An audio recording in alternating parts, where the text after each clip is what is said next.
everyone, and welcome to Talk Nerdy. It's Monday, February 20th, and I'm your host, Cara Santa Maria. We have a great episode for you today, but before we dive in, I want to thank those of you who made Talk Nerdy possible this week.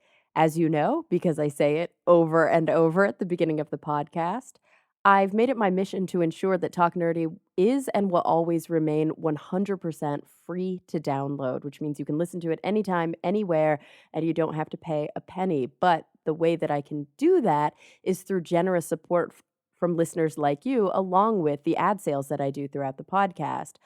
We do have one ad later in the show, but at the top of the show, I love to thank those of you who have made it possible throughout the week. There's a couple different ways that you can, actually, there's more than a couple ways. There's a few ways you can support the show, but you can find all of them by visiting my website, carasantamaria.com. There, you can click through to the most popular form of support, which is my Patreon portal, where you can pledge to support the show on an episodic basis. You can also just click to do a one-time or a monthly recurring support via the PayPal link there. And lastly, you can buy merchandise on the website. And I'm thinking about starting to sell one new product, which I'll tell you about once I get it in my hands and can promote it a little bit further. And I do think there's a chance I'll have more of those Charlie and the Tortoise books on the website soon, so I'll be able to offer those signed copies. It's a new batch, a new printing, and I do think they upped the MSRP just a little bit, but hopefully we'll be in stock soon. In the meantime, though, I do want to thank those of you who supported the show this week. First and foremost, through PayPal, a lot of times I get, little donations here and there. But this week we got a big support from Rob Schreck from Chicago. So thank you so, so much for your generous donation, Rob. And then through the Patreon portal, I want to thank Timothy Glover, Mark Hepburn, and Phil T. Bear. They are contributing at the highest level. And at the next highest level, I want to thank, let's do it in reverse order, Jeffrey Sewell, Brian Holden, Gabriel Felipe Jaramillo Gonzalez, Jafe, Charles Payette, The Honorable Husband, Stuart Ogg, Jeffrey Perez, David Lacer, Christian Jeffrey, and Pedro M. Rosario Barbosa. Thank you guys so, so very much. All right. This week I have a great, great guest. He's a super cool dude who has a very interesting story, and his titles are never ending. So let's see if I can get most of them in one fell swoop. He is a theoretical particle physicist.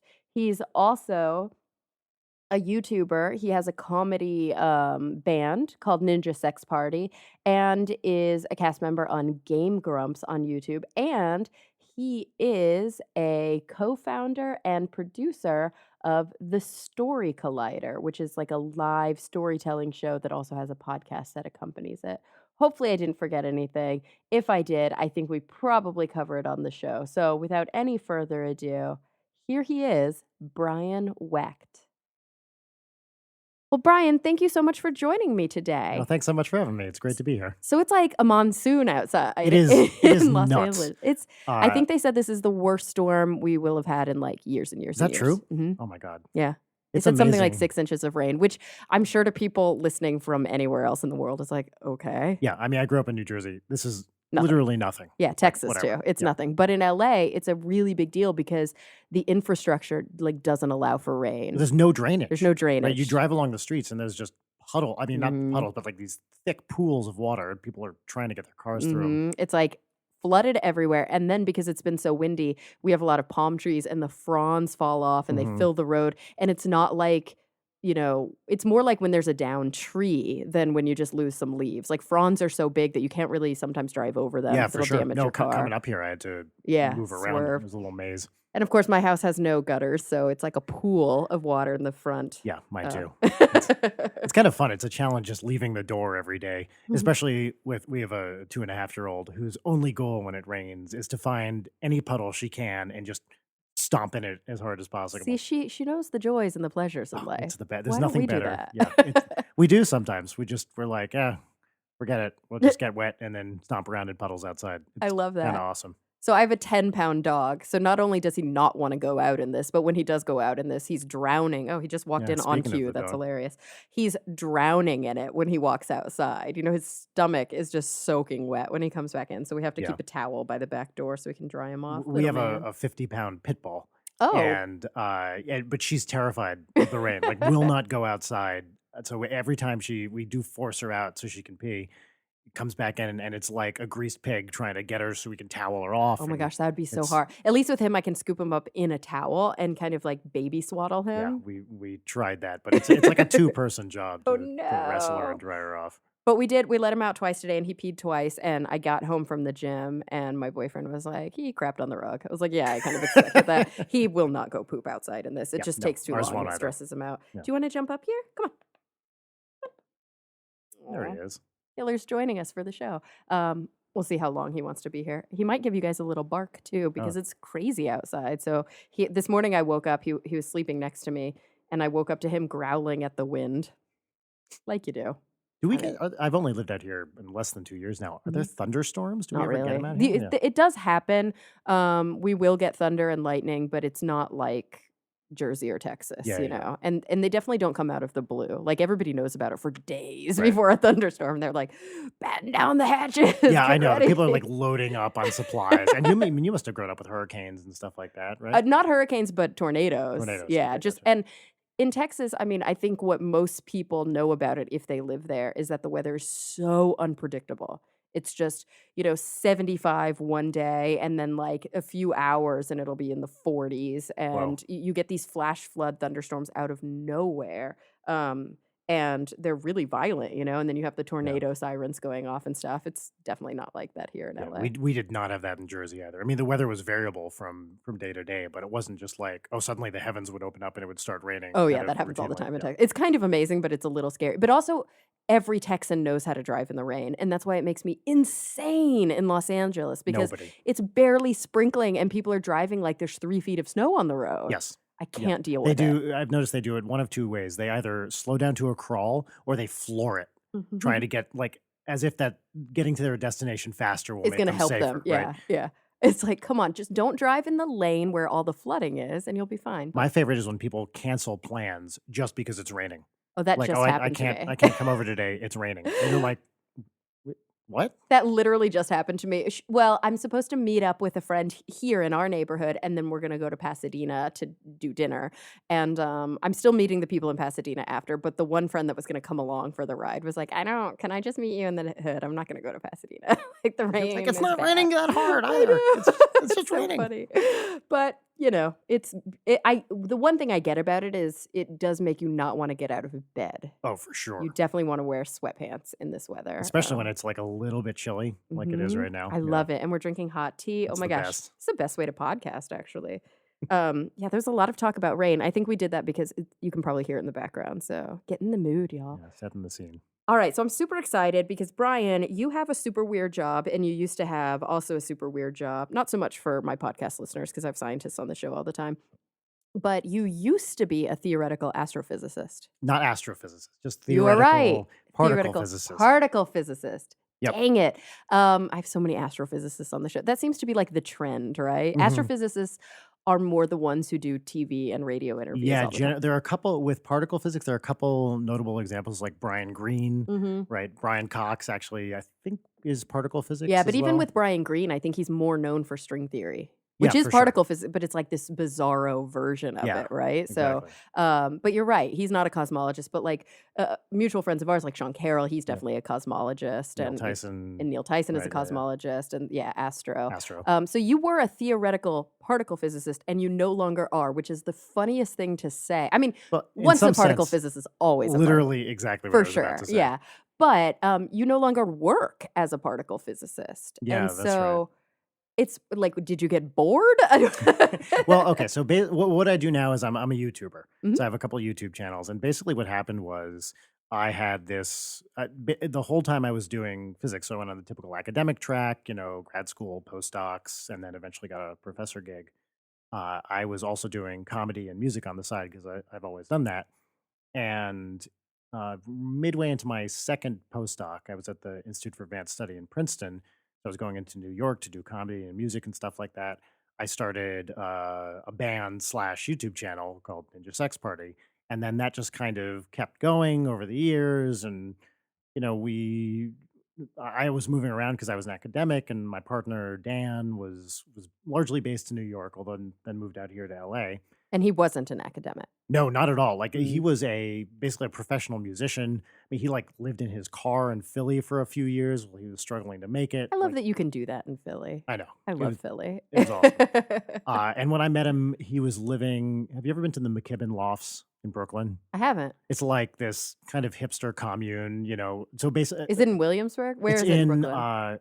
it's in Bed-Stuy, I Okay, think? yeah. So it's, like, super yeah. I mean, now it's, like, gentrified like crazy, but That's when we true, I met guess. yeah, But yeah. Bed-Stuy was really yikes for Oh, a long time. for Yeah. sure. And I'm sure actually, I haven't been over there in many I think years, so I there's don't know still what areas that well, there's just still a lot of projects in yeah, Bed-Stuy. for sure. So I think they're, like, pockets, but you're right, Yeah. everything's gentrified in And New when York I now. met him, the answer to the question, "How many people do you live with?" was unclear. He was like, "I think it's 15, but it might be 20." Oh Because my it's like, god. who is paying rent? Who's sleeping on the couch? Who's sleeping here? And the crazy thing is sometimes when I before I moved to New York, I visited a friend of a friend. Actually, I think it was like a friend of my boyfriend at the time, because I was gonna go visit the campus where I ultimately went to school, and he was like, "Oh, we can stay with so and so. He lives in Williamsburg in Mhm. Brooklyn." And I was like, "Okay." And we get there, and it's like an unmarked door Yep. with no address, no anything behind, Yeah. like, this big locked thing, and then it's, like, down in a creepy basement, and there are just all these unmarked doors in the basement. There's a shared bathroom at the end of the hall, Yep. and his quote, unquote, "apartment" is, like, got a makeshift wall up in the middle so that it's split into 2 rooms, and, like, Yep. I That's don't think it was legal. I don't think it was legal, oh, and there was kind of, no like, way. standing water on the floor. At the McKibben Lofts, they absolutely had these weird artificial divides to section off quote unquote rooms, and there were sandbags in the apartment to prevent flooding. It's And so great, eh, and then you're like, "Dude, how much do you pay for this place?" And he's like, "1,800 a month." right, It's exactly. like, "Are you out of your I know. mind?" And at the meet, so I met him. He's like the single guy living in this, you know, kind of weird hipster kind of hippie place. Mm. And I was just married, you know, I was an academic, and he's this unemployed kind of musician. I think he was working at Midtown Comics. And where were you living?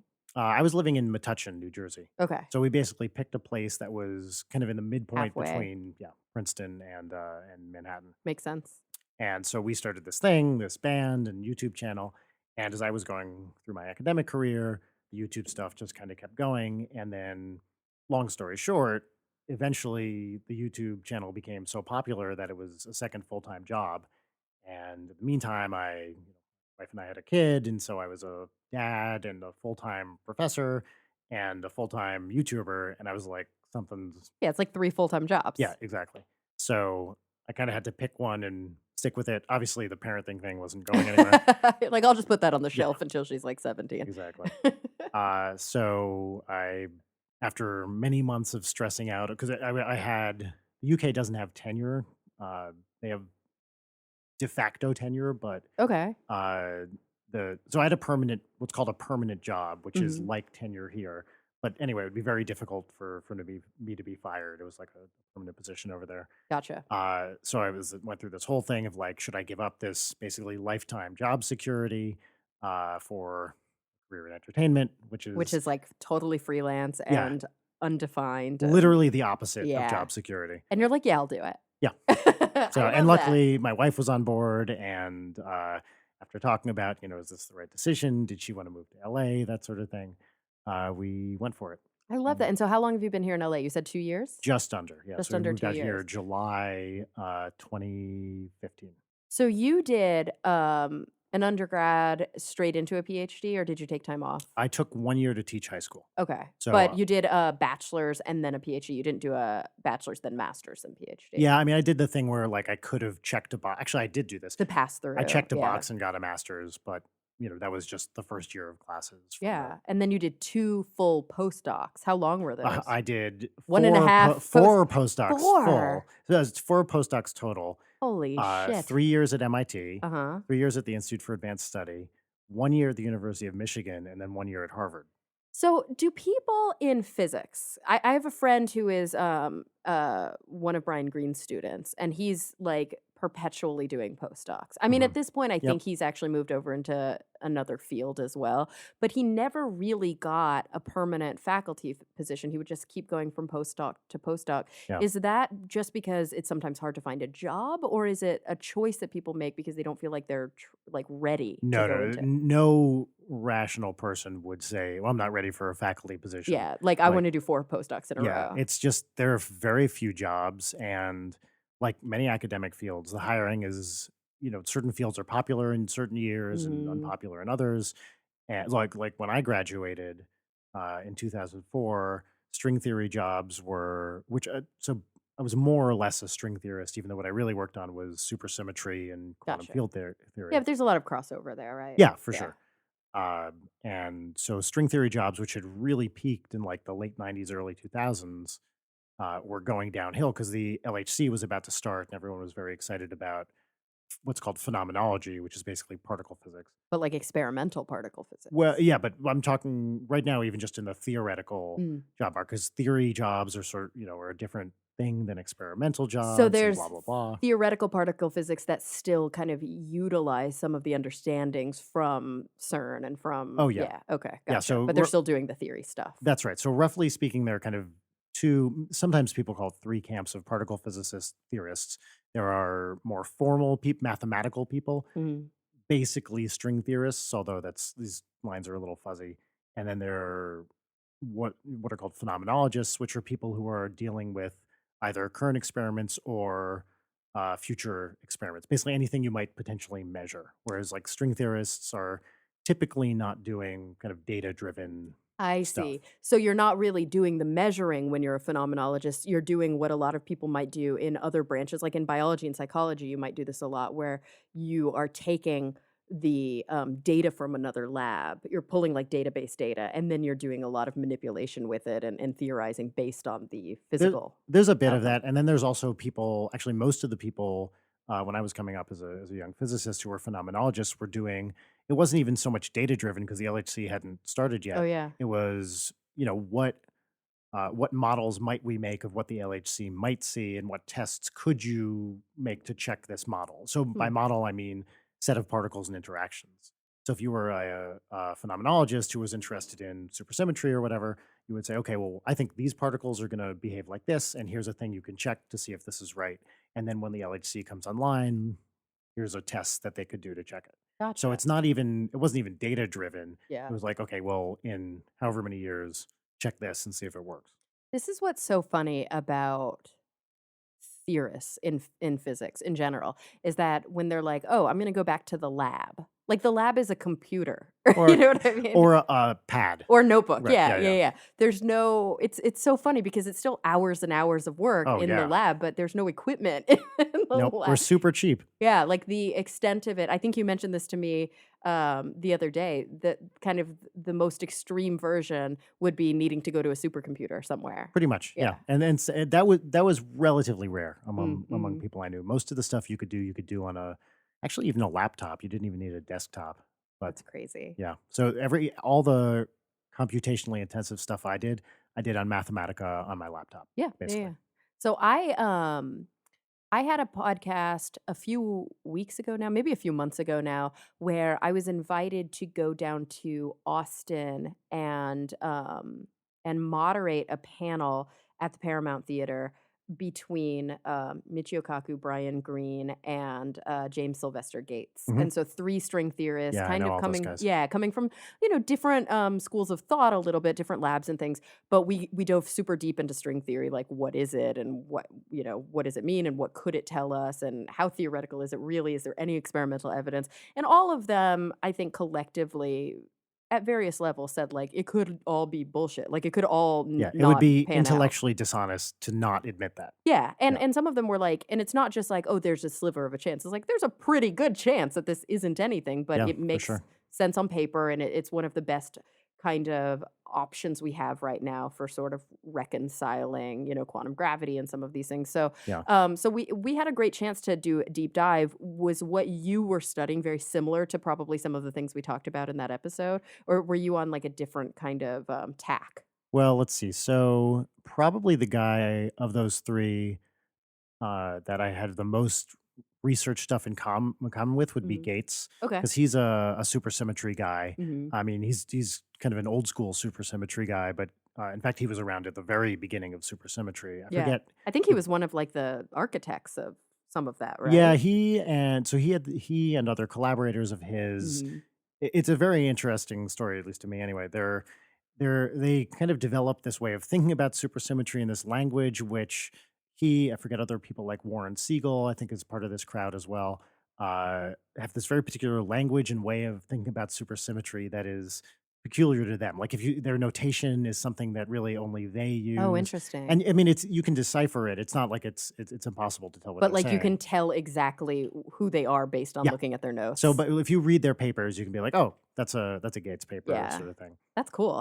But since I was a supersymmetry guy, I probably had the most in common with him, and I definitely read his papers, and he was doing all sorts of interesting stuff. Yeah, he was really great in the panel. I Oh do yeah, think it he's was fun. awesome.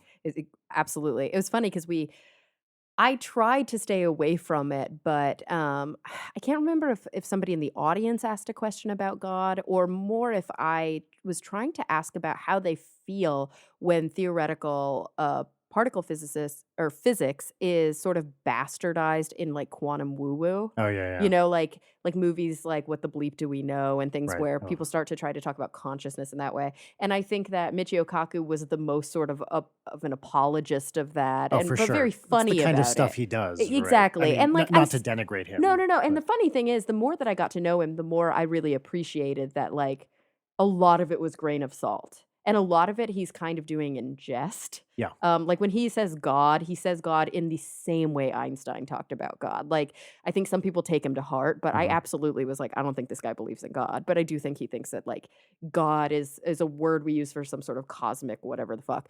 Brian Greene, of course, was much more, like, materialist like Right. me. I could connect with him, and then, Gates, he never explicitly said it, but I was like, "I think this guy might be religious," Yeah, I have no idea. which is I it's mean, so interesting to me that there is such a variation within even particle physicists who you think are probably all atheists. yeah, I mean, default definitely is Mhm. atheists, but I know a few. I've had colleagues who were deeply devout Mhm. Catholics. Definitely a few colleagues who were practicing Jews, but Yeah. maybe not super devout, but Yeah. definitely practiced religion. I've But definitely found it's yeah, there's a easier for range Jews to have, more of a range of kind of, like, culturally Jewish and not at all religious, or even if they are religious, it's not very,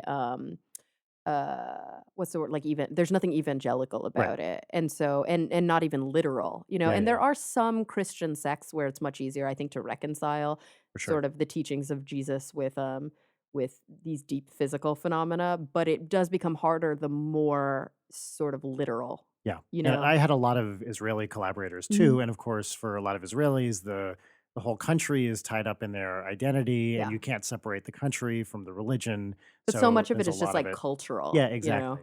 Yeah, it's So interesting. yeah. I my friend Jason Goldman, I don't Oh know if yeah, no, I yeah, do. yeah, yeah. So he's been on the show a couple of times, and we've talked a little bit about being because he's the most Jewish person I've ever met and the most atheist person I've Yeah, ever met, yeah. and so it's so great because on the flip side of that, I've had, David, Silverman on the show Hmm. who, and he's, like, super firebrand, Right, right. and he's like, "You can't be an atheist Jew," and I'm like, "Okay." So it's been Yeah. great to hear those different perspectives. But you're actually sort of involved in that community. Maybe not so much I don't know, I don't wanna put words in your mouth. Maybe not so much the atheist community, but definitely the skeptic community, Yeah, right? yeah, for sure. So I've done stuff with Nexus Mhm. for many years, and I mean that actually is more or less what I do with the skeptics community Is is Nexus. through Nexus. Yeah, and Yeah. that's a much heavier So science angle yeah, than some of the for straight sure. skeptic things where it's really about, like, debunking Bigfoot and, Yeah. other cryptozoology and My stuff. connection to that, so I started listening to the SGU was probably, it wasn't quite the first skeptics thing I did, but Mhm. I forget how I came across it, and so this is probably 10 plus years ago. That sounds right, right? The Yeah, show's they've been been around around for for, 11 years. yeah, okay, so Yeah. probably their second or third year, something like Mhm. that, I started listening to it.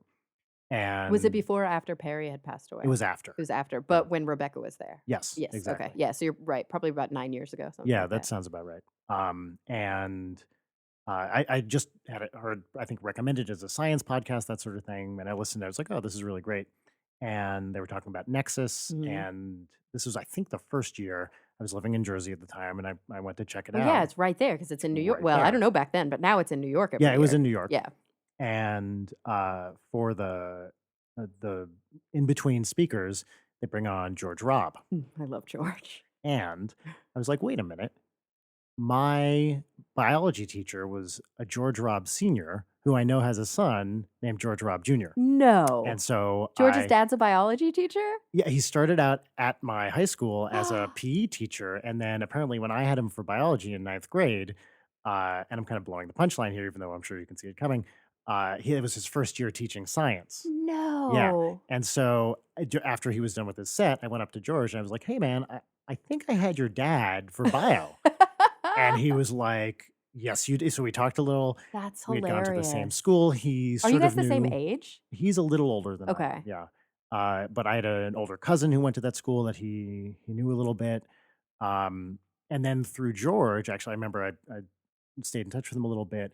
I wrote him an email and I said, just basically saying, hey, I love the SGU and I heard him talking about something. If you ever wanted to introduce me, I would love to talk to those guys. And that's how I met Jay and Steve That's and, awesome. and Yeah, and we everything. just Yeah. recently had you on, didn't we? To talk about Yeah, a couple months ago, some physics story that was like in the the news. 5 problems solved with one tweak thing. Oh, Yeah. yeah. That was kind of flash in the pan, wasn't it? Uh-huh. Like nobody followed up on Nope. that. Yeah, so it's thanks to George really that I started doing anything with the skeptics community just because he was nice enough to introduce me to Jay, and then I got involved with then basically what happened is then I was a speaker at Nexus, Yeah.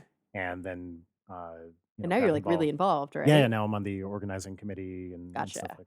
Yeah, I have to say that George is probably my favorite discovery of the He's the skeptic best. I love community. him. He's incredible. He's just such a sweet guy and a phenomenally talented musician, And a composer. phenomenally talented like MC. Like Yeah. he's Oh, just he's the so best. Yeah.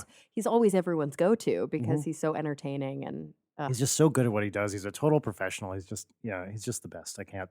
I literally can't think of a single bad thing about him. I love him. Which is great too, because sometimes I think the skeptics community gets a little bit of a bad rap, right? There are different angles to it and different approaches and different like groups that split out. Yeah. I think the core message and the core strategy of being a skeptical activist or being a skeptical thinker is something we can all get behind. Even sure. people who aren't skeptics can get behind it. Which is basically think about stuff. Yeah, think about stuff and maybe Yeah. like apply some scientific reasoning to Yeah, it yeah. and don't be so truthy. As in Colbert's truthiness. Mhm. But yeah, with the skeptics movement, just like with any movement, it's made up of people. And oftentimes there tend to be more white male people than Yep. other types of people. And then you might get some of the weird MRA types, the men's rights activists, or like the people who are pointing the, what is it, like the recessive left, or not recessive. What's the word I'm looking for? Regressive? Regressive. Thank you. The regressive left finger pointers. Yeah.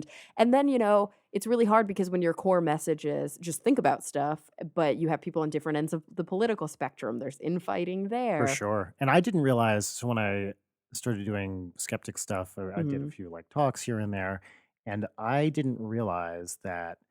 So of course I knew skepticism was an outgrowth of the atheist movement to some extent. To some extent, but right? some people like to keep it so separate. Right. And I didn't realize that there were a lot of people from the atheist movement who were like all in conspiracy theory kind of people. Really? Yeah. So I didn't know that either. I didn't either. And so I would give talks, and occasionally there'd be like whatever skeptics group I was at would have me in for a thing. And this happened a couple times before I recognized it as a pattern.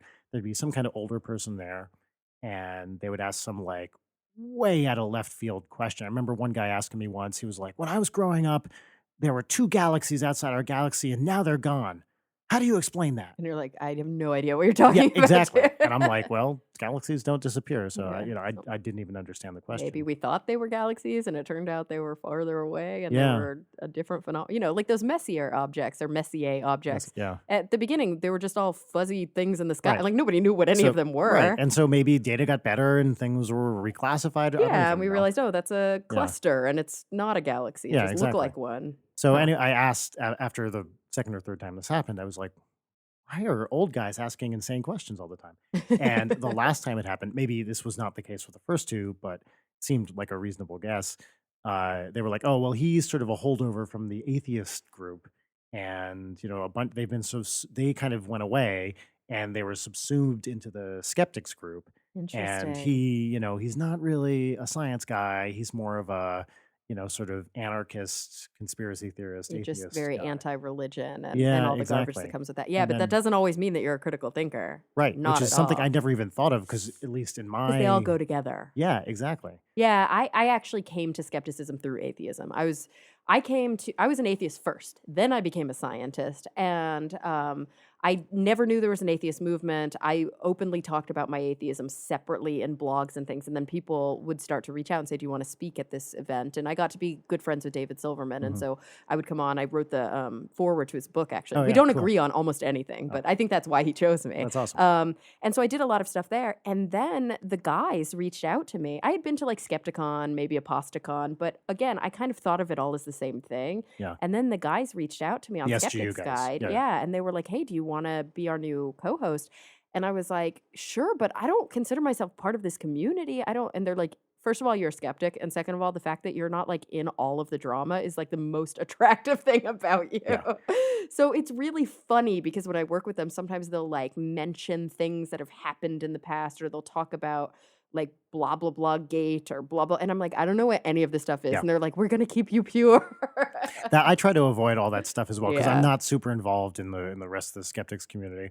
I tend to see it, like, on certain people's Facebook feeds. I'm like, "Oh, there's a thing happening. There's Yeah, drama happening. exactly. Okay, well, read a little bit about it. Yeah, I'm Alright, like an great. I don't wanna know." anthropologist. I'm Yeah, like, "Oh, let me exactly. kind of make sure that I have enough knowledge to not put my foot in my mouth," Yeah, but and I half don't. the time it's like, well, I like people on both sides of this Me argument, too. and I don't really know what's going on, so I'm just gonna kind of stay out of this one because what's the What use good of could getting come of it? involved? Yeah, Yeah, it's either that I like people on both sides or I'm like, "I don't know who these people are." right. Like, I don't know why this Yeah, is relevant. And it's always dumb shit. It's always social shit, sexual shit, somebody's feelings got hurt, political shit, whatever right. the case may be. It doesn't get down to the core beliefs. And I'm not saying it's illegitimate when I say it's dumb shit. It's not No, illegitimate. for Like, a sure. lot of times it's really important. Inspires important conversations Absolutely. about, harassment and, how Inclusion women, and yeah. treated and minorities are treated at skeptics conferences. All this stuff is super important to talk about. I definitely feel like the science community has a leg up on that for sure. We Well, still for sure. struggle with it, but I think there's more, and maybe it's because there's so much crossover with psychology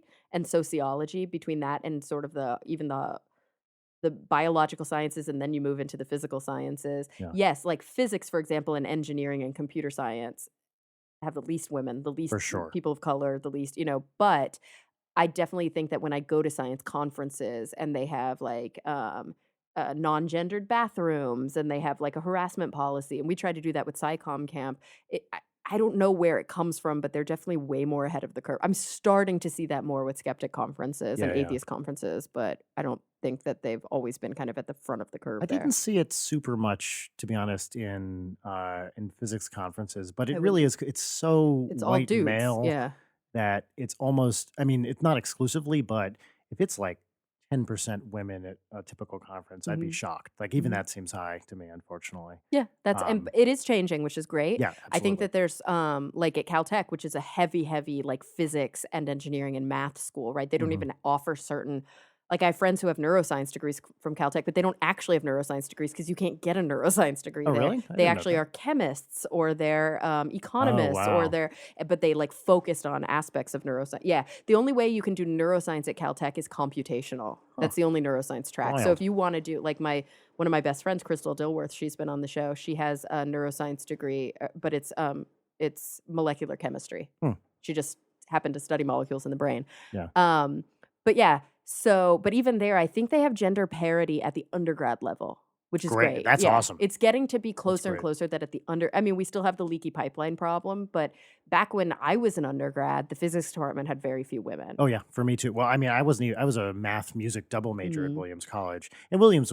music was of course pretty balanced as you Yeah, might yeah, guess, usually. but physics, I think Williams was better than most, because there were, I mean, math was math at Williams was and is this like super inclusive, really rah rah supportive environment That's in the best. great. Oh yeah. Yeah. So I think when I was there were, each class is like 500 people and 10% ish were math majors at a liberal arts college, which is Yeah. just huge. Yeah, It's that because is really big they, for yeah, a but they math would department. hire these like just amazing, amazing faculty members who were just the best. And so were they a little more inclusive because of that? I think so. Yeah. Yeah, that's And really cool. yeah, it was definitely, it wasn't 50-50, but it probably was, 60-40 or Yeah, something that's like that. great. And also a lot of double majors. Mhm. So that's the other I thing. didn't see the issues with gender parity as much when I was or lack of gender parity when I was an undergrad because I was a psych major Mhm. as an undergrad, and that's, like, predominantly women. Yeah, for So I sure. never really ran into all the issues that I then noticed when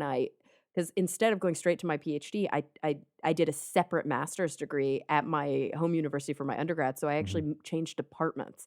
I was in the Oh, psych yeah. department for my undergrad, and then I went into the biology department for my master's Which is in still a lot of neuroscience. women, right? It's still a lot of women, but it was drastic, and because I was in an electrophysiology lab, a lot of the students in my lab Oh, were yeah. physics majors, Right. and so I would go to the physics machine shop to fix something because we didn't have a machine shop in neuro, and, like, one of my friends would be like, "Let me take you. You shouldn't be alone in those hallways." Like, they're like rabid dogs Yeah, down yeah, there. yeah. They haven't seen a woman in weeks. I'm like, "Oh, okay." I mean, Sheen Shop is always a special Yeah. place. Pretty crazy, pretty crazy. Well, I'm really, interested into we could dive back, and maybe we will, maybe I'll detour back into some, particle physics stuff, but I'm actually really interested in talking about the cool stuff that you do now with science communication and we haven't even mentioned Story Collider, so that's gonna be great. But first, I wanna take a quick break to thank the sponsors of this week's episode. All right, let's get back to the show. So we are back with Brian Wecht. Is Hello. it Wecht or like Wecht? Wecht. Wecht. Thoroughly Americanized. Okay. Wecht. Where's it from? It is unclear to everybody in my family. It I was sounds always German to told, me. yeah, I was always told, like Russian Polish border. It's Mhm. Jewish, of some Ashkenazi, stripe. And are you But Ashkenazi? my father's family Your is, father. yeah, So technically you're not a Jew, huh? technically no. No, I was Interesting. raised. So I was. My mother was Christian. My father was Jewish. Actually, my father's mother faked a heart attack so she wouldn't go to their wedding because my father was marrying a Christian Oh, girl. snap. Yeah. Uh, but I was raised Episcopalian, Okay. which is my mother's So you were a religion. Christmas every year, no, not Chrismica. Yeah, so Gotcha. we did a lot of like we were talking about earlier, Mm. culturally Jewish stuff, but anything explicitly related. I mean, I went to cousins, Yeah. bar mitzvahs and stuff like that. But any like explicitly religious stuff we did in my family was pretty much all Christian. But like for example, our Christmas Eve dinner every year was kosher deli food. So we I tried to see. combine Yeah. the traditions. It's funny how many my boyfriend came from a mixed family like that too, and, he's atheist now and, like, doesn't identify with any of it, Yeah. but, growing up, it was like, yeah, there was a Christmas tree and a menorah, Right. like, I don't know. Yeah. It's funny to me. Growing up Mormon, it's like so especially for the first few years of your life, you, like, aren't even aware that there are non-Mormons, Right, right, right, It's right. just like, "Oh, this is how it is for everyone." So it's interesting to me when I get to learn about other people's upbringing and other people's Yeah. approaches to religion. I think But it's pretty common also in, Jersey, New York to have mixed Christian Jewish family. I feel like absolutely. half the people I went to school, like elementary, high school, whatever, with had a Jewish parent and a Christian parent. Absolutely, and in Texas, I knew 2 Jews, Yep. 2. I went to one of their bar mitzvahs. There was a Stein and a Diamond. They were my only Jewish friends. Uh, And eventually a Bosky. That was when I was a little older, but, that was the extent, and they were all very, there was no, like, orthodoxy. They're mhm. super reformed, like, Right, super right, right. chill. They may have gone to Hebrew school, but definitely nobody went to Jewish day school, and there was not and Oh then yeah, yeah. We didn't really have that. I mean, definitely, there's a big Orthodox community, of course, in New York. and in There's one in LA. yeah in LA Yeah. too. In New Jersey, there must be one, but everybody, I didn't know any like really hardcore Orthodox Jews. Everyone was Reform and pretty mellow. I think I've told the story before, but when I first moved to New York from Texas, which was like the biggest culture shock anyway, I lived in Forest Hills in Queens, Hmm. and outside of my balcony window, there was a there wasn't really a synagogue. It was like a Jewish center. I Like a don't know what they're cultural called. center Yeah, kind like of a thing. yeah, Yeah.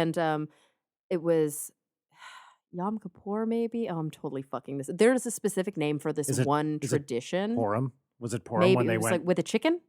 Oh, no, I don't even know what No, you're talking there's about. something and I mentioned it to my contractor, and he was like, "Holy shit, your entree into Judaism was that?" So I'm looking out the window, and there's a rabbi, and he's holding the Torah, and he's got, like, a chicken, and he's doing all this crazy shit with the chicken, and then they would sacrifice the chicken, Oh, wow. and No, this I have was no idea what you're yeah, talking and you about. would see these chicken coops at this time of year all over at these, like, black kosher kind of, like, places, and it Mhm. would be, like, chickens for sale, and I guess it was a tradition where you'd kind of put the sins into the chicken and then sacrifice Oh, the really? chicken. Oh, Very strange, but I was like, "What is this?" Like, yeah. what did I move into? And now, of course, like, all my friends are Jewish because Right. I live in LA, and Yeah, it's yeah, such a yeah. and there's, Hasidic Jews walking around the streets and stuff Oh, here. sure. So, It blew my mind when I found out that, to, like, a real Orthodox Jew, I am not even vaguely Jewish. Oh, absolutely Like, I not. was like, "These people do not." I look at these guys on the street, and I recognize some commonality, at least ancestrally, between us.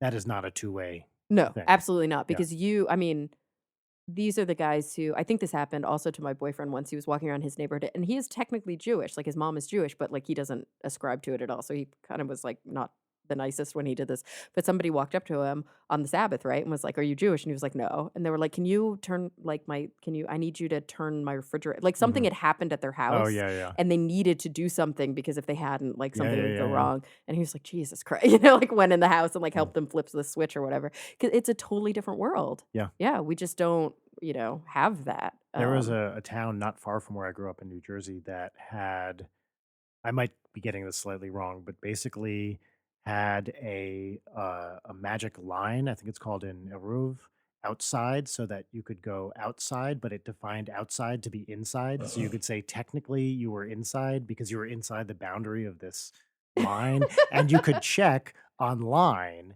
if the line was activated Oh or my not.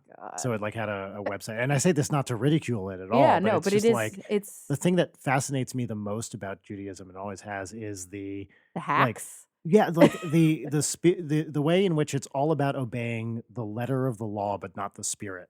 Right. Absolutely, You're gonna yeah. try to work that text as hard as you Mhm. can to find a way around it. You saw the And phone I that really respect that. undials, Yeah, right? yeah, yeah, yeah, yeah. It's, like, randomly dying all so you undial the number, and Yeah. that's so It's funny. or in Israel, like the elevators that on the Sabbath stop at every floor Yeah, so and that then you you don't don't need have to to push them. and it's Yeah. so common now that, like, my refrigerator so we have, like, Miele, like, fancy appliances Yeah, when we yeah. did our big house renovation.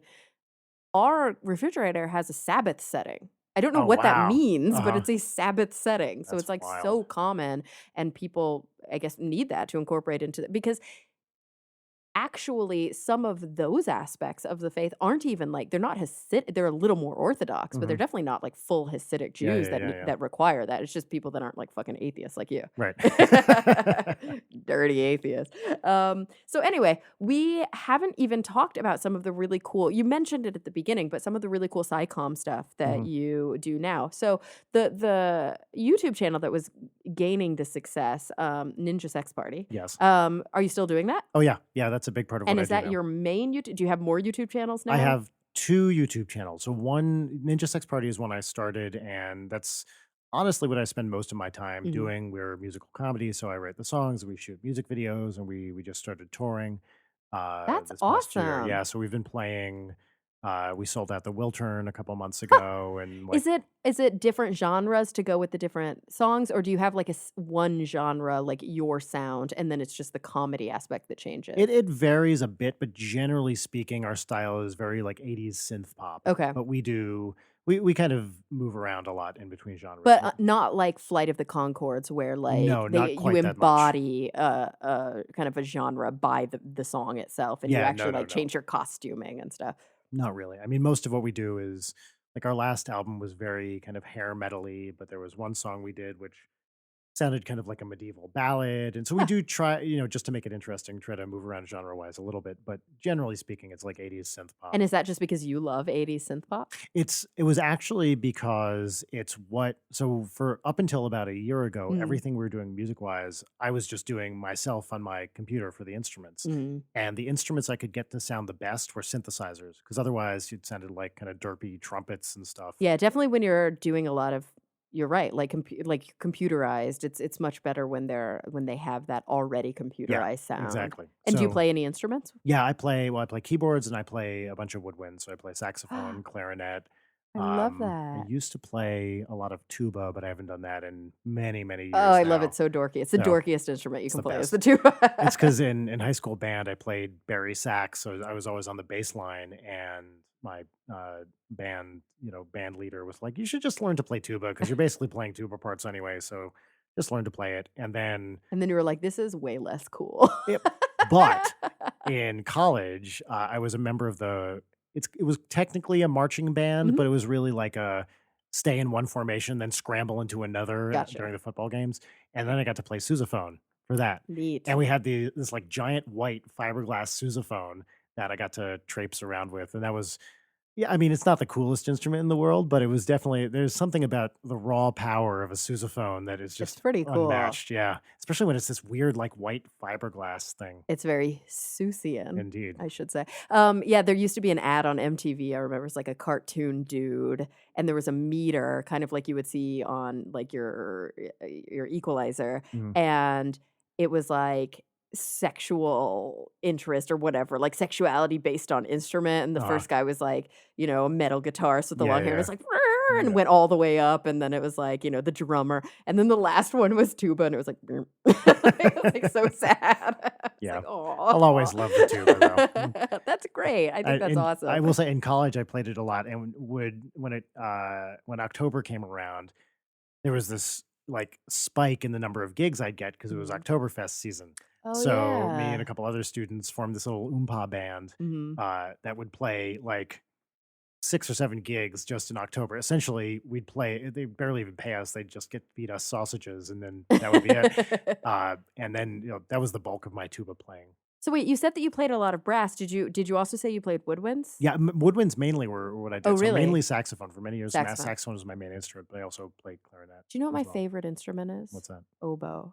Oboe is beautiful. Oboe's so Yeah, beautiful. It's so yeah, sad. It's like a super depressing instrument, yeah. but it's I love gorgeous. the English horn, right, which is Mhm. it's slightly larger oboe thing. I just Yeah. there's something about the tone. It's a little mellower, Mm. and it still gives that oboe sensibility, but Yeah. sort of takes the edge off a little bit. Sure, because Yeah, oboe has, like, a deep kind of, granular yeah, yeah, yeah, vibrate. It's yeah, so pretty. That goes so well with strings to me. That's the kind of music that just really moves me the yeah. most.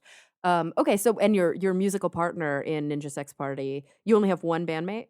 Yeah, yep. So Ninja Sex Party is technically the two of us, and his Mhm. name is Dan. And And what he's does the he guy who's play? he's just a vocalist. Oh, okay. So you do all the backing tracks, and then he sings. It's kind of like, Postal Service. Yeah, so it Okay. was that way up until about a year ago, and then Uh-huh. we started working with this four-piece band from Toronto called TWRP, where basically they're kind of like a Daft Punk sort of disco pop Mhm. thing. They all dress up in these awesome Does costumes. anybody play guitar? Yes, Yes. yes. The main vocalist plays his character name is Dr. Sung, and he plays guitar and talkbox. Yes. Oh So my it's like god. drums, guitar, bass, guitar slash talkbox. They're the best. And so now all of the tracks we do there are band on it. And so I do synths and keyboards. But then the rest of the instruments going from instead of being purely digital like they were when I was doing it myself, You have more of are now that played by them. new wavy kind of sound Yeah, and then. Oh, they're awesome. They're actually literally just going back to Toronto today. They were out here for a month, and we recorded all these new songs well, and that's so shot. We exciting. actually we're doing a cover album coming up, and we shot a video for. We did a cover of "Pour Some Sugar on Me" Mhm. by Def Leppard, and we hired a bunch of porn stars to dress up in candy bikinis and throw Skittles at us. Did you change all the lyrics? Or Nope. you just covered it? Our Gotcha. covers, so we've have this weird kind of dichotomy now where we have our comedy albums that we release all original comedy songs. And then last year we put out just a straight ahead cover album of 70s and 80s songs. We did like Rock With You by Michael But then do you kind of Jackson. change the sound at all? Yeah, so Yeah, we to make it a little more sometimes synth poppy? yeah, and we move around a little on Mhm. the genre for those two. Most of those were pretty straight ahead Straight covers.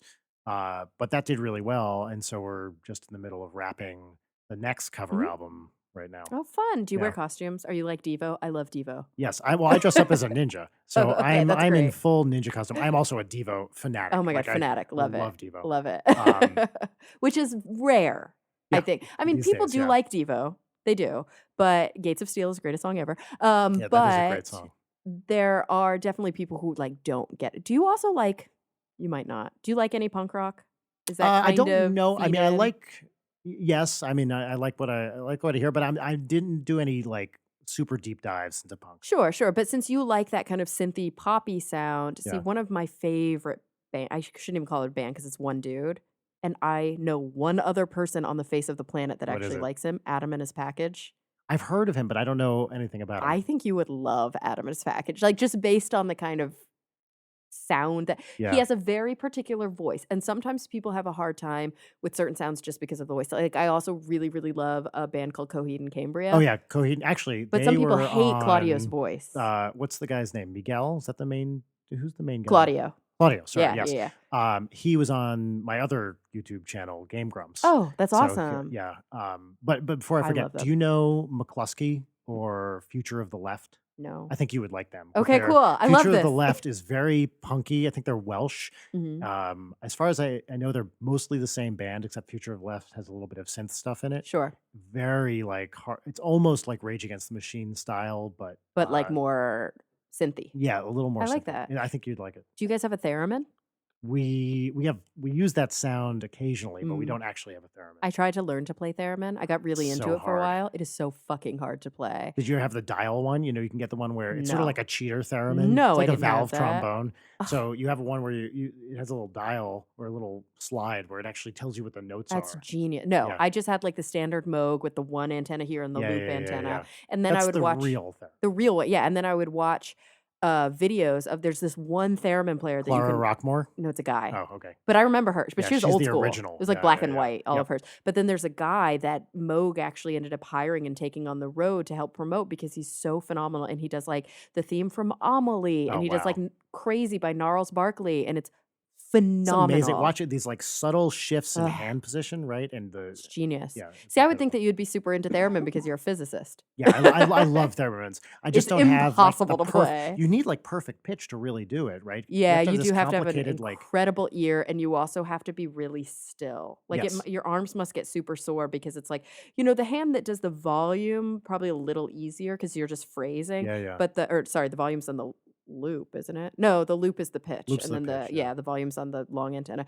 But for the pitch, it's literally the fingerings are Is that right? insane. I think so, or I maybe think we're it's the mixing other way around. Actually, I think the loop is the volume you're and then right, and and the the rod is long the antenna yeah, because it's longer and you can yeah. do more. But, the fingerings are insane. They're, like, barely moving, and I know. it's oh my god. It's the But best. theremins are fun to build. Yes. Yeah, There's yeah, a lot yeah. of I had a theremin once that was, like, a little baby head, Mhm. and its eyes glowed red, and it was super creepy, and you could Have you seen the play with a documentary, flashlight. the theremin No, documentary? is it good? I mean, I saw it probably like close to 20 years ago, but Mhm. I remember it just being amazing. Like Theremin had all these crazy other instruments that he built. One Really? of which I remember was like a room, which was like a giant theremin. So you'd move around the room, and Why is the that pitch not, would like, change. at the I know, right? Exploratorium? So it's something We he need to built build in that. like the 30s or something That's so too, right? What if it was like a room theremin, but also a Tesla coil? That Yes, would be like please. my heaven, I think. I'm into it. Okay, so Ninja Sex Party, super cool synth pop, but you said the other group Yeah, is or called the other Game. YouTube channel. Yep, is Game Grumps, and it's a gaming channel. And so there, with Game Grumps, there are two main guys that are on Mhm. Game Grumps that put out 2 episodes a day where they just play a game and kind of talk. And one of them is not you. Neither of them is me. Do you produce the channel? So what I do is I'm part of. So one of those guys is my partner in Ninja Sex Party, Dan. Dan. Mhm. The other guy is this guy named Aaron who started the channel, and then I'm part of. I put up other videos on the channel. I Mhm. play, other games Gotcha. and just produce additional content for the channel. And I'm kind of one of the other personalities on Mhm. the channel. YouTube loves gaming. YouTube loves Gaming gaming. is by far the most popular Huge. to the extent that they had to, like, change their algorithm so that the homepage isn't always just gaming. Yeah, I mean the biggest YouTube star in the world, PewDiePie Mhm. is a gamer. Generally speaking, the bigger YouTube channels that aren't just hashtag channels or Yeah. genres are all gaming. It's amazing. Yeah. Oh my god, it's, like, really loud That is outside. really I coming love it. down It's now. really coming down. Yeah, You gaming, I didn't even realize. And so, I talked to people roughly my age about Mhm. YouTube gaming, and they're like, "Who wants to watch a bunch of guys playing video That's games?" how I feel about it, but people do. People, the way I think about it is it's like a podcast, or it's like Yeah, a that's radio true. show where, from at least for Game Grumps, it's not true for every gaming channel. It's not really about the game for us. It's Mhm. about the personalities and the banter. And Well, so, that's why PewDiePie's so famous. Like, it's yeah, yeah, because yeah. people People, love him. yeah, It's not exactly. because he's a particularly good gamer. It started No, because he was, like, he would play scary games, and then he would get scared, and yeah, that was, like, hilarious to people. right. And I mean, people just like the people on the game. There's some gaming channels where it's all about, like, okay, we're gonna, you know, give you strategy and that sort of stuff. Mhm. We do nothing like that. In fact, I think the number one complaint from our fans is that we're terrible at video games, That's hilarious. which is actually true. And so you do play video games. It's not a tabletop gaming, it's not a whatever, it's a specifically video game. Do you play a Specifically, certain type? everything. I mean, Okay. my wheelhouse is retro, is like old school NES. Oh, that's, like, the 'Cause only that's what way I I grew like up to with. Yeah, play. I love it, Yeah. and we I have everything, I like don't like literally everything. controllers that have too many buttons. Like, I think that's why I Yeah. really took to the Wii when it first came Hmm, out, and I hmm. played that a lot because it was really physical, and it was one of those things where it had, the point, I think, is to make it as intuitive as possible, Yeah, yet, a PlayStation or an Xbox, it's really intuitive to a gamer, but for it's not sure. really intuitive to a Yeah, non-gamer. and to me, I'm just too old. Like, I grew up with the simple NES Mm. controller. I mean, even I think Super Nintendo came out when I was in maybe late high We school. didn't have a Super Nintendo. We Yeah, just had I an never had one either. NES. I did have a Game Gear, though. Do you remember Game Gear? Oh, yeah. Yeah, Because it yeah, was yeah. the first portable color screen, so that was really Right, right, exciting for right, me. right. My sister was really into her Game Boy because Yep, she's I 4 had a years Game Boy. older than Yep, me, and then I had a Game Gear, which I promptly lost, and my parents would never let me have another one. But we played pure NES, yep. Mario 3 all Oh, yeah, day, every day. all day. All Yep. day, every day. Loved Dr. Mario. Loved that. Was one of the Mhm. videos we did on Game Grumps. Awesome. I used to play Dr. Mario with my sister all the time. We would, like, argue over which music. Do you want Fever or Chill? Yes. Right? And we even in high school, I used to be like a total burnout pothead, and we would hang out at my friend Jesse's house, and he had a shitty little, like, cathode ray tube TV Uh-huh. with, like, an old school NES, and, like, the only game that wasn't completely busted was Dr. Mario, and we would play that And nonstop. and you know what? It still holds up. I mean, I It played it, does. like, less than a year ago. It's That's still true. fucking awesome. Cause I had it on my Wii, like, cause you could get all the Yeah, yeah, classic yeah, yeah, games, yeah. and I would play that, and the cool thing about Wii was that you could connect to, like, remotely to people, and my mom Mhm. was a huge Tetris nerd when we were growing up, and so we could play That's Tetris while she was awesome. back in Texas, That's so which was great. really fun, yeah. Do you have a DS, a 3DS? Mm-mm. Should I get The one? Yeah, like, Mario World 3D is really, really great. Really? Yeah, it's really Oh, fun. cool, and then you can probably still get some of this sort of, like, arcade Mm, style games mhm, on it, for right? sure. Okay, And you can cool. get I think they did released a bunch of the Zelda games Oh, for nice. DS as well. Oh, Zelda Really was fun. fun. The other thing I was really into more than Nintendo in, like, high school was, Mm. PC adventure games. Sure, yeah. Like all the Sierra games, King's Quest, Police Quest, I all didn't that play any stuff. of those. Those were my I favorite played, like, puzzles, what basically. was it called? Like, Centipede? Yep. Yeah. No, it wasn't even Centipede, it was like Worm. I don't even remember It was just a Worms? thing going around and eating, Oh, I don't like, back on the PC, like, forever ago. It was in yeah. all of our classrooms. It was kind, but that was, like, the era of, Oregon Trail. Uh-huh. Like, though, like, Mhm. really early. But I definitely, yes. Did you ever play Simon's Quest? I No, I don't loved know Simon's Simon's Quest. Quest. And also we played the Spy versus Spy game a lot. That was Oh, my I've my seen that dad's one, but favorite I've game. never Yeah, played that it. was a go-to. Yeah. And, Boy in His Bubble. Yes, I remember Boy in His Bubble. That was fun. Oh, and Paperboy! Paperboy. Oh Yeah, my god, Paperboy was Paperboy is great. so fun. Okay. Yeah. Yeah, Okay, we so could do this I all know. So day. you've got gaming and you've got, comedy music, Yep. and those 2 things are probably kind of like your, I don't know, is that like your bread and butter? Would you call that your day job? Yep, that's my day job. That's So your day job. basically, am an employee of Game Grumps, Mhm. and that's, what I do. I play games on the channel, also run all the social media for that Mhm. channel, and then that takes up, half of any given day, and the rest of the day is Ninja Sex Party, writing, recording, Yeah. doing business stuff. Do you like to play tabletop games? I do. I don't play it that I wanna much, start doing but that more. I feel like we yeah, should do board game, like, events or that'd be groups, get great. people It's together. super popular It's right so now. fun, and Yeah, there's so many great games I too. didn't really know much about it, and then Will Wheaton actually had me on tabletop a few years Oh, yeah, ago, yeah, and it yeah. was a crazy, experience because I know nothing about and the way that he usually does tabletop is he puts people at different like, at the same level together. So he has, like, the novices do an episode, and then Mhm. he'll and he was like, "You don't know anything about gaming, but you're super smart, so I'm gonna put you in with me and with fucking Rich Sumner," the guy Yeah, from yeah, yeah. who's like a Mad Men, who's Mad like a Men, yeah. huge gamer, Oh, has for his own sure. channel, Yeah, yeah. and then this girl, Jen, I can't remember her last name, she's a Canadian game designer, Wow. and the 4 of us sat down, and I was freaked out, and then I fucking won, and it was so cool, really, really fun to do, and that, like, sparked my interest, so I Yeah. he used to have these events, he and Felicia Day for, Geek and Sundry would have these events here in LA for Tabletop Oh, yeah, Day, yeah, yeah. and they'd invite all these people, and you played games all day, and then you'd go home with a bunch of board games, and it was so fun, and Yeah. I even have a bunch of them in my closet, and I'm like, "We should play And there's games." so many good ones too. I I mean, there's a real know. renaissance in tabletop gaming that's been going on for many years now where the games are, I mean, the design is great, the Yeah. gameplay is I have, like, interesting, the 3 strategy versions is of awesome. Catan, and I don't Yeah, know how to play it. right. So, like, I feel like I should sit down and do that. Yeah, yeah. And Oh, there's also what I found fun too is even if you can't do that, a lot, or maybe not a lot, a bunch of those have been adapted for mobile gaming, oh, like that's cool. Small World. If you've ever Mhm. played Small World, which is a Mm. really fun strategy game, there's an iPhone, iPad app that you can play on mobile too. Which okay, it's not quite the same, No, but but that's cool. it's That's still cool. sort of the same idea. Yeah, I'm definitely less of a video game player, and I'm more of a poker player. Mm. That's, like, my Hmm. go-to game. I think it's really, really fun, and I haven't been playing lately, but Yeah, I would love I've to get never more really people. played Oh, you like might really love it because it's, like, mathy, but it's also, like, gut instinct, and yeah, there's yeah, yeah. psychology, and I don't know, poker's and also, I think it's, like, more of a quote, unquote, "acceptable" game for grown-ups to play, Hmm. so it's more likely that you'll find people who are, like, willing to come to a poker night than, like, a Oh yeah, that tabletop makes game sense, night, right? and people can drink while they're playing poker, which is Yeah, yeah, great yeah. because then you can take advantage of them, so I love it, but okay, so there's that, but we haven't talked about Story Yeah, Collider. Story Collider. Story Collider, it's Liz Neely and no. So Story Collider, I mean, there are a bunch of people that are on the team. So Okay. I'll just give you the history real Yeah. quick. So I started Story Collider with another guy named Ben Lilly in Ben, of 2010. course. Yeah, Oh, you so know Ben, Liz yeah. didn't start with Ben. I No, know Liz just started at Story Collider like a year ago. I have no Ben from Science Online Oh days, yeah, right. years That's right. I ago. forgot you guys know each other. Yeah, Yeah, that's that's right. so So crazy. Ben and Okay. I started. Ben was a theoretical particle physicist, Mhm. but had left academia and was living in New York. And we ended up having the same.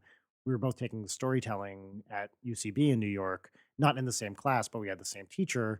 And then I found out that there was another theoretical physicist Yeah, doing which is probably storytelling, and pretty rare at, like, Upright Citizens yeah. Brigade, So right? the story that I always tell about this is so the first day of class, this teacher's name was Margot Lightman, who's actually out here in LA now and a really, really fantastic storyteller, has a few books, cannot recommend her highly enough. Has us all go around the room, and it's like, 10 or 12 people, and she's like, say something, introduce yourself and say some unusual thing about yourself. It's not Mhm. going to be true of anyone else in the class.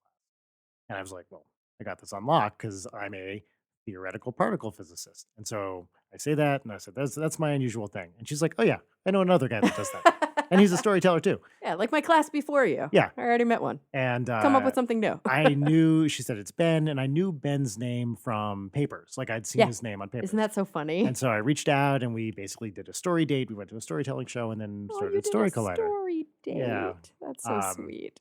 and so we were like, we should do this, but for science. And started a show, and that was, I guess coming up on 7 years ago. Holy shit. So did it Yeah. start as a show or a podcast or both?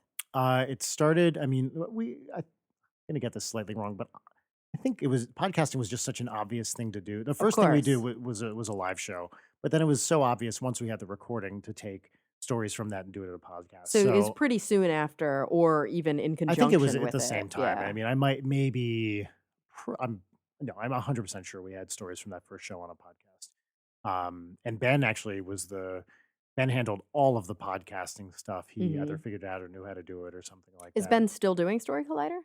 So Oh, cool. Ben was the artistic director for a while because basically what happens is we started it, and then I was an academic, so I wasn't even staying in New York. I was like moving around to the Mhm. next position, and so even though he and I did basically the first year of shows together, I soon had to leave for my job, Yeah. and we brought another person in named Aaron Barker, who's this fantastically talented storyteller, as our co-New York producer. Ben stayed as artistic director, and Ben now Aaron is the artistic director, and Ben kind of does like special projects and Mhm. that sort of thing. I forget what his precise title is.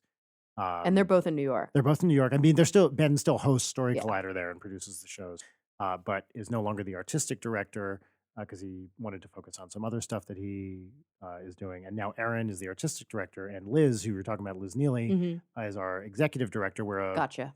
nonprofit, and Liz joined us. I mean, it's coming up on a couple of years now. Oh, okay. So yeah, And I think she was a Science Online person too. I feel yeah. like I I've know she known was her at for Compass for a long Okay. time, and she's just done everything and is Yeah. generally the best. Awesome. Yeah. I love that. And so mostly you guys are kind of out of New York, and you do it much more regularly in New York, but you've done London shows, you're starting to do Yeah. LA shows So now. that's right. So we have regular shows right now going in New York, Boston, Oh, DC. wow. We do them frequently in Atlanta. And so do you have satellite producers in those Hmm. places? Okay, Yep. that's So a we smart have way to do it. Boston producers, DC producers Mhm. out here. I co-produce the LA show with Cassie, who I think you met at SciComm Camp. Yeah, She because she was the was co-host. co-hosting with Yeah, you, exactly. yeah. And I'm gonna be doing a Story Collider That's soon, which I'm, right. like, so nervous You're about. going to be awesome. I It's mean, weird because I go up on stage all the time, but, like, I don't tell stories, and this guys, what you might not understand is this is like a process. They don't just let somebody be like, "I wanna tell a story," and stand up and tell a story. They have to come up with it, they go back and forth, they help them craft it until it yeah, really is a story that we know people wanna hear, right. and it's got a beginning and a middle and an end, and it's interesting, and it captures the audience in such a way that you guys are proud to host it on the Right. podcast. That's right. Yeah. And that scares the shit out of me because I have never taken a class at UCB, and I'm actually You're going to be a natural at it. I'm 100% sure. so you've met my friend Tegan. Tegan's been on the podcast a couple of times. Tegan and I are going to take some improv classes together just Oh, to improve awesome. our on-air Yeah, work, yeah, yeah, yeah. I can't believe I Never haven't done it hurts, right? yet. It's fun and It it's never hurts except that I'm gonna shit my pants. Like, it's like, honestly, my biggest fear in the world is to get up and just be goofy in front of people I don't know. yeah. It's so But scary. the fun, at least the thing about improv, at least one of the things I've done a bunch, and my wife Mhm. is a very accomplished and wonderful Really? improviser. Yeah, oh, she's hilarious, and she teaches a lot too. One of the early things you learn in improv is you never try to be funny, Yeah, right? You lose the battle when you try to be funny. You just be it's true. yourself and react. I mean, it's the acting is reacting kind of thing. Yeah. You just do what comes naturally, and then if you're yourself, you're fine. But then So. everyone's watching. Yeah, it's pretty intimidating. I Like know. I don't do any of it anymore, and I never really performed regularly as an improviser. Oh, I'm never gonna perform. I'm No, only gonna but take classes. even just doing a show here and there is like it's scary as Yeah, shit. and for me, just, like, getting up and telling a story is gonna be scary. Like, I feel really lucky, and I think that's kind of what's so amazing about Story Colliders. There's a lot of support, and there's a lot of help, so you really aren't on your own, Yeah, you not at get all. you get to feel like you have sort of a collective behind you. Yeah. I'm actually meeting with Allie Ward, who's been Oh on the yeah, show yeah, yeah. before, for tea after we get off air, and she's Awesome. gonna help me with the story. Perfect. I was gonna have written a draft already, but she was like, "Don't write it yet. I wanna talk to you Yeah, before you write it." I was like, perfect. "Okay." But at Um least for us, one of the things, so we try very explicitly to get a lot of scientists on the show, Mhm. and most scientists have like no experience, even Yeah. holding a microphone, That's right? true. Oh, yeah, I've interviewed So so many scientists that need help. yeah, and they don't know to talk into the microphone or that sort of thing. So we very early on we was like we basically we just made the decision this is always going to be a curated show, and part of the deal is if you want to tell a story, we have to work with you on it. Yeah. It's also because we have a point of view and a kind of we don't want it to be lectury. That's one of the things that's really important to us is it's about the emotional side and personal side of stuff, Mhm. not about a detailed discussion of quarks or whatever it is. Yeah, like, "Let me tell you about my science." It's like, Yeah, and that's "No." what every scientist wants to do. Their natural instinct, just because that's what you're trained to do, is That's to true. give detailed discussions of minutia about science. And not just that, but to separate themselves as the actor out of it. Yes, Like, "Oh, it right, doesn't matter how I felt about that. That's right. not scientific." It's like, "No, but that's all we care That's right, and about." that's our number one note to every storyteller, especially those coming from a science background, Mhm. is, "But how did you feel?" Because you probably wouldn't be surprised the number of first drafts we get, which are this happened, then this happened, then this happened, then this happened, then this Oh, happened. It's no. just like a list of stuff. It's almost not And even first person. It's like it's third yeah, person about exactly. And then you're like, yes, but were you upset? Were you, happy? I and they're can't like, "What is this emotion you speak Yeah, of?" and a lot of them do say, "Oh, I just wrote this without even thinking about that," Mhm. because it's how you're trained as a scientist. So That's so that's I funny. think what sets us apart from other, science podcasts or things like that is that it is really explicitly focused on that personal narrative. I think it's also important now too, if we want to communicate science to the public, we all know that people don't respond to facts, right? People respond to stories and Absolutely. the personal side and the emotional side. You have to appeal to people's emotions if you And want there to have to be do it. characters. Yeah, exactly. Like, nobody gives a shit about anything if it doesn't have a if it's not character driven. Think of every movie Right. that, possessed you. Think of every book, think of every podcast that you listen to. They were all character Hmm. driven. Even if it's not a human character, it has to be a character. And that's like the scariest thing in the world to scientists is to personify For sure. things. They're like, that's detrimental It's to really my hard. It's science. why it's hard to get people to care about climate change, right? Because Mhm.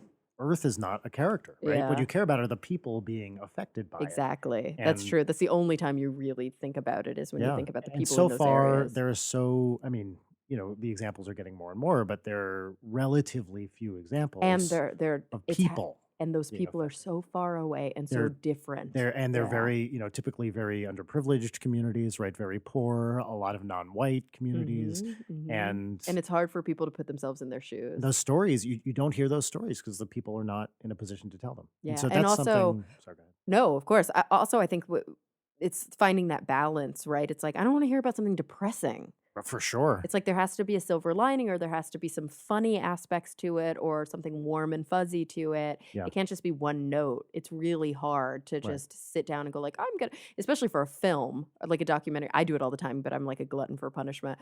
But a lot of people are like, I don't want to sit down for 2 hours and just be depressed. Right, right, right. Ugh. And so that's the another cool thing about Story Collider is that, like, it really runs the gamut. There's, like, the funny-ish kind of stories, there's the warm, Right. emotional stories, there's the really, really sad stories, but they all kind of are so human. Yeah, and I think as soon as you focus on a human character, I mean, no one story generally isn't. It's not all depressing. Yeah. It's not all happy. It has ups and downs and different emotions. All humans, you're Mhm. not just one emotion all the time. So every story has a little bit of everything, and they sometimes lean, like you said, on balance more one way or the other. But you just listen to people talk and what they're actually feeling. It's going to move around anyway. So I have to ask you if you have the same experience before we'll finish up after that, but I give talks a lot. Hmm. I podcast a lot. I'm in front of big crowds and it never freaks me out when I'm Yeah. talking. It will to tell a story, I think, but like when I'm just giving a speech or whatever, that's easy. Um, I used to be a singer. I like you went to college for music Hmm. first and then I moved Oh, I didn't know over. that. Yeah, I Yeah. was a jazz vocalist and I went to the University of North Texas, which is a really big jazz Oh, yeah, for school. sure. And so I sang all through like probably I mean I started in elementary school, but I sang professionally kind of through high school and into Oh, college wow, I like didn't know that. Okay. yeah, and I don't really anymore. As a smoker for a long time. I stopped taking voice and stuff. I might get back into it just to help with my on-camera work.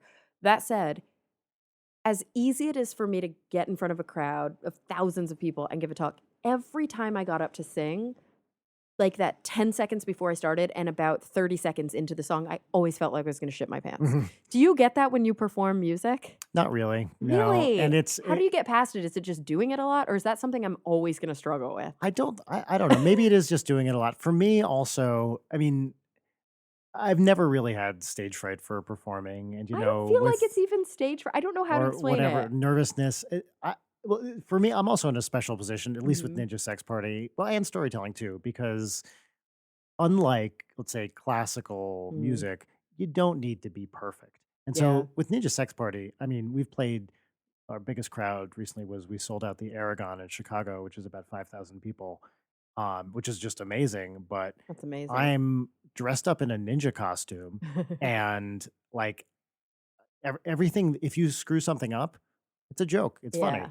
And so, well, we try to get the music as good as possible. Of And course. the twerp, our backing band, super talented musicians. But if something really goes wrong, we can make a joke out of it because it's ultimately a comedy show more than a music show. And with storytelling, if something goes wrong, well, it's just kind of humanizing, Well, right? and also nobody So else know I no one did else learn knows. that that was a thing that I learned early on with choreography, right? Like, I'm not a great dancer, but it was always pounded into my head, like, it's not a mistake if no one can tell you made it. Like, Right. if you just roll off it, if you don't stop and look freaked out like a deer in headlights, but you just turn it into whatever, like, nobody knows you weren't supposed to do that. Yeah, yeah, S exactly. so that's really helpful. I think you're right. As you're saying that, I'm realizing, like, most of the time when I was performing as a musician, I was performing with a group, and then I might solo, and that would be really Yeah, nerve-wracking yeah, for me, yeah. and I would have a coach who's watching Right. and who's trained us, and it's like, do the thing we've been practicing over and over and over, and it's like, I don't wanna let anybody down. Yeah, But if it exactly. were just me on my own accord making the decision, maybe I wouldn't feel like I was Yeah, gonna shit and my for pants. Ninja Sex Party, I and Dan wrote all the songs we're performing, so Yeah. it's not like it's someone else's material you're screwing up. Who's Same thing sitting with there going like, "Don't storytelling. fuck it up, don't fuck it Right. up." I mean, Yeah. storytelling, you're telling your own story. And at least this happens all the time.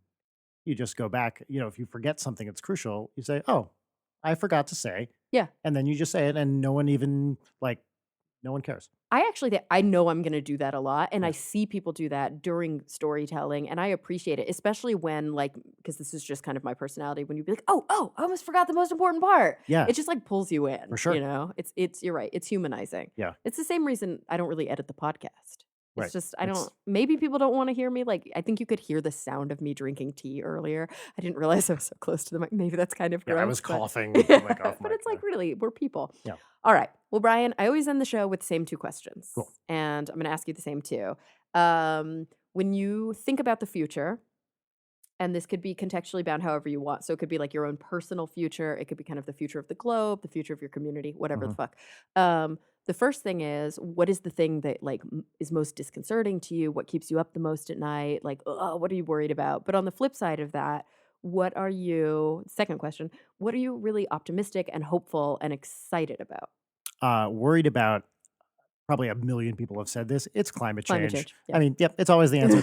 What else are you gonna say? But Um, really, it's the fucking most important one. yeah, I mean, it is an existential threat, right? Any way you look Yeah, at it. So what am I worried about? That. And yeah. it's nothing we can control individually. We can contribute, but can't control it. So And it's yeah, it's the political shit. Yeah, there's so much to say about it. And it's like it's a bummer. I kind of hate ending with these 2 questions because the first one makes me super depressed. So yeah. I'm kind of glad you're like climate change. Moving Yep. on. Yeah. But what fills me with hope is, or what I'm excited about is this is something that comes from YouTube, Mhm. which is watching communities be activated and engaged and supportive.